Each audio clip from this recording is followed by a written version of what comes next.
In a digital ecosystem that is constantly screaming for attention, you are something of an anomaly. You are a ghost. You haunt the algorithm. You watch. You scroll. You observe everything, but you leave no fingerprints behind. To the outside world, your silence looks like absence. But you and I know the truth. You aren't missing out. You're just the only one in the room who isn't performing. And eventually, the questions start coming from the outside world. Why are you so quiet online? Are you okay? Are you hiding something? It can feel isolating.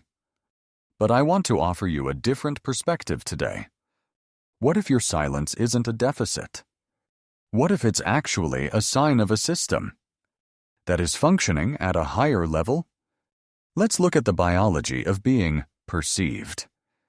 Neuroscience suggests that for many, the act of posting is a trigger for the amygdala, the brain's threat detection center. It asks, am I safe? Is this acceptable? Why did only 12 people react? It creates a feedback loop of anxiety. But for you, your brain prioritizes the prefrontal cortex, the seat of rationality and regulation.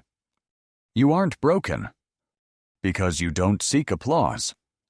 You have simply trained your brain to find its center of gravity internally, rather than externally. If you're one of those rare individuals who refuses to turn their existence into a performance, this analysis is for you. We are going to explore the 5 psychological profiles of the non-poster. By the end, you won't feel weird. You'll just feel awake. First, we have the internal anchor.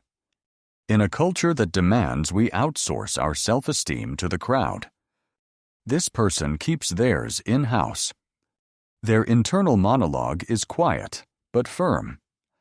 It says, I know I look good today. I know I'm happy. Why do I need a committee of strangers to ratify that fact? For this archetype, validation is like currency. Most people are printing it frantically because of inflation. The internal anchor is on the gold standard. They possess what psychologists might call validation independence. They have realized that a moment enjoyed silently is worth infinitely more than a moment interrupted for an audience. Then, there is the second type. We'll call them the data sovereign. This isn't about tinfoil hats or paranoia. This is about a rational assessment of the modern digital landscape. They look at the terms of service, and they see the transaction clearly. They think, my face is biometric data. My voice is a fingerprint. In the age of AI, privacy isn't just a preference. It's a luxury asset. While the world rushes to upload their lives to the cloud for free, the data sovereign keeps their assets offline. They understand that once you give a piece of yourself to the internet, you no longer own it. So, if people ask what you're hiding, you can simply tell them, I'm not hiding anything. I'm just refusing to give away my property. For free. This third profile is perhaps the most tender. The private healer. Often, these are people who did play the game. Once. They shared the relationships, the dream jobs, the milestones. And then, life happened. They learned a hard lesson. Public joy invites public scrutiny. When you post the engagement, you eventually have to explain the breakup. When you post the promotion, you have to explain the layoff. The private healer has realized that grief does not perform well under studio lighting. Their silence is a boundary. It is a protective circle drawn around their recovery. They are healing in the only place where wounds actually close. in the quiet, away from the commentary. Fourth, we have the social economist. These are our true introverts and highly sensitive persons. For them, social media is an energy audit that simply doesn't balance out. Think about the cost. Take the photo. Edit the contrast. Write the caption. Tag the location. Reply to the comments. For an extrovert, that process generates dopamine. For the social economist, it is a tax. It's not that they are lazy. It's that they are efficient. They have calculated that the return on investment, a few digital hearts, is not worth the expenditure of their limited social battery.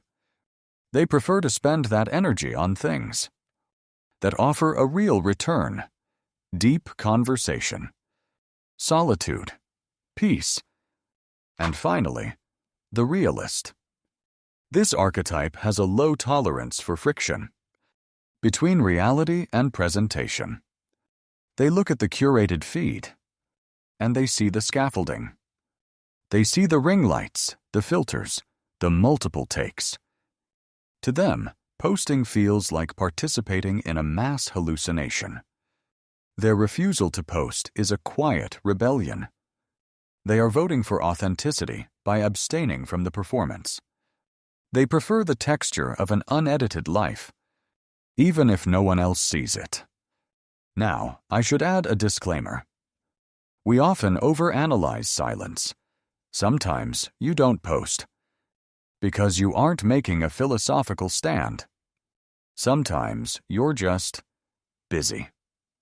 You're too immersed in living the moment to step out of it and photograph it. Or maybe you just took a terrible photo and couldn't be bothered to fix it. And that is valid too. Sometimes a pizza is just a pizza, not content. So, whether you're protecting your peace, your privacy, or your energy, I want you to know that your invisible life is not a wasted one. Your life is not a product to be sold. Your face is not a brand to be managed. And your worth was never up for negotiation. In the comments section. In a world screaming to be seen, there is a profound power in remaining a mystery. You have chosen to be known only by the people who matter. And that is enough. I'm curious to hear your perspective. If you're someone who observes rather than posts, let me know why in the comments. Complete the sentence. I don't post because... Let's build a quiet corner of the internet right here. I'm Leo. Thank you for listening.